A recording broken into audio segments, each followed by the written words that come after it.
పాపం విషం లాంటిది.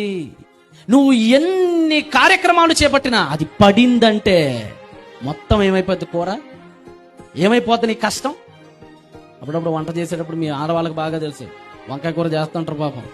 తెలుసో తెలియకో హడావుడిగానో చూసి చూడకో మొత్తానికి ఓ చేదు వంకాయని అనుకోకుండా కట్ చేసి దానిలో పడేశారు. కూర ఏమైపోద్ది తల్లి? చేదైపోద్ది. పాపం అంతేనండి. పాపం ఎలాంటిదంటే కొద్దిగా అది ఉండేది, లీటర్ ఏం పోయిన అవసరంలా.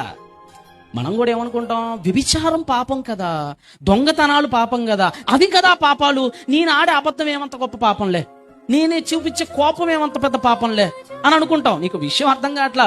విషయం లీటర్ పోసినా చేస్తావు, గుక్కెడు పోసినా చేస్తావు. పాపం పెద్దదైనా పాపమే. ఇప్పుడు పెద్ద పాము కాటేస్తేనే చేస్తావా, చిన్న పాము కాటేసినా చేస్తావా? పెద్ద పాము అయితేనే చేస్తామండి. చిన్న పాముతో ఆడుకొని నోట్లో కొరుకోవచ్చు అనుకోని నోట్లో పెట్టుకున్నాం అనుకో, చిన్న పాము ఏమైద్ది? పాపం కూడా అంతేనండి. చాలా